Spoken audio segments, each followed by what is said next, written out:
I was here 7 years ago. In fact, now County Executive Chris Moss was my running mate, and we spent a lot of time going all over the state and talking about Andrew Cuomo's corruption, talking about how the state was in complete decline, and what was right then is even more right now, and unfortunately it's gotten worse. The corruption, the decline of New York, the population loss in New York, and the taxes have gotten higher. It's just gotten a lot worse. And it doesn't have to be that way. I mean, we shouldn't be settling for something like that. So I'm running because we can make a massive difference in this state.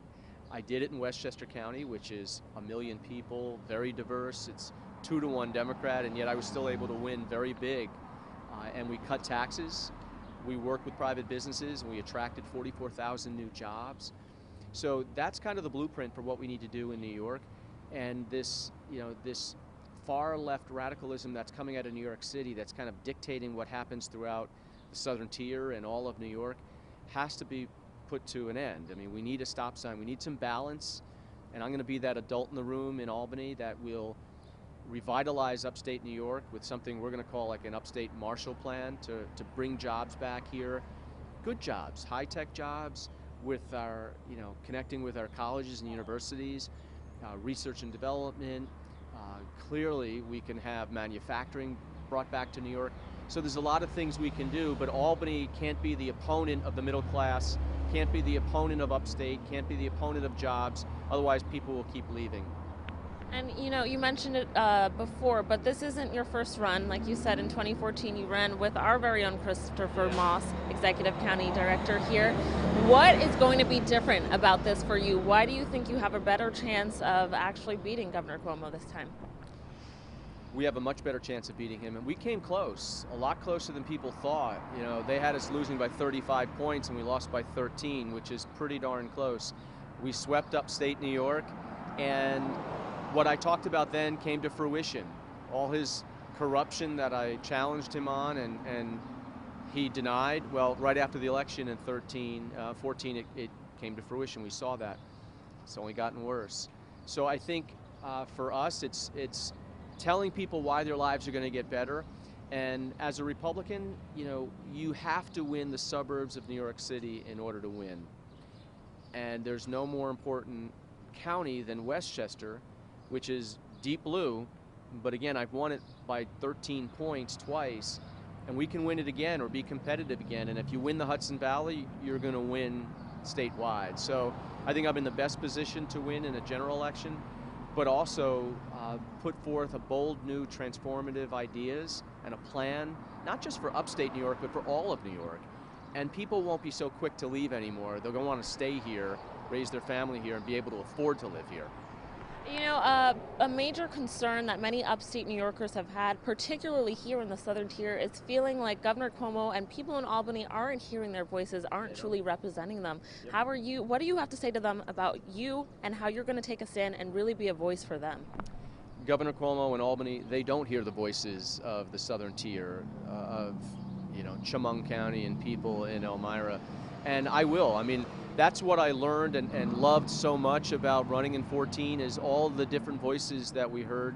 And unfortunately, I see in faces these days hopelessness. People have given up hope that, unfortunately, their state government doesn't care about them.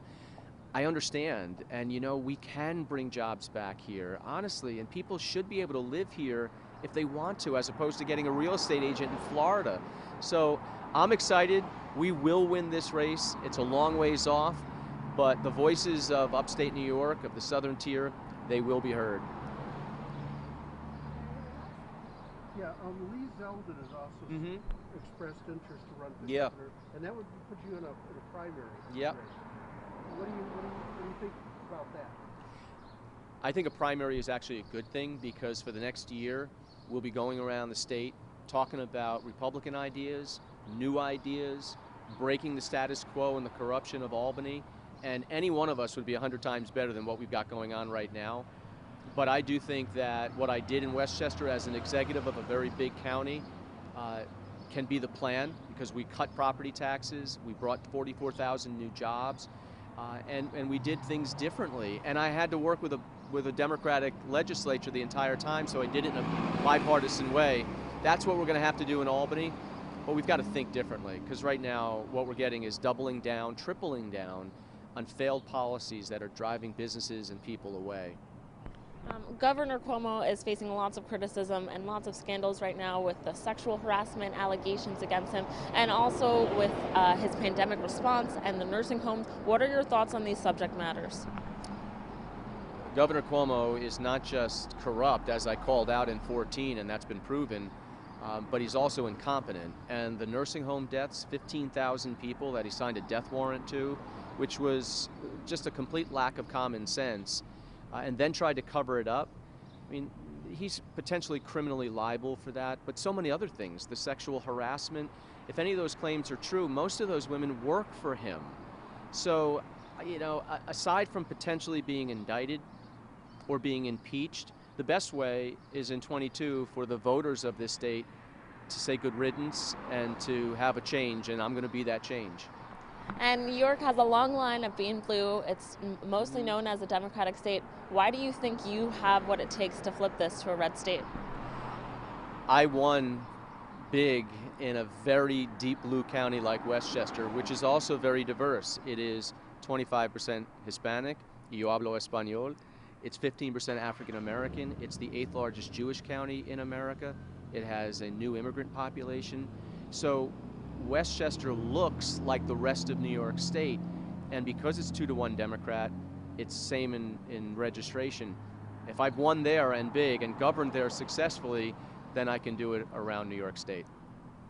And lastly, one last thing I saw in your press release, a major thing that you want to do is help New York become more affordable. Yeah. It's been a headache for people trying to live here as things just continue to rise. Touch briefly on what your plans are to bring those prices down and make this a more livable space. First and foremost, you have to zero in on the economy. You have to literally reduce taxes across the board in a meaningful way. We did that in Westchester. You have to hold the line on spending and really understand what's important and what isn't working anymore and just wasting money. And you've got to work on the economy. That means helping small businesses on Main Street, helping the big corporations actually stay and not being the opponent of them. Because when you are the opponent like the government is right now in Albany, they say goodbye. They don't hire, they lay off, or they just leave. And then when that happens, people follow. That's why 1 million people have left New York in the last decade, with probably another 1 million with one foot out the door. We have to reverse that, and I've done it in Westchester, and that's what I will do throughout New York State.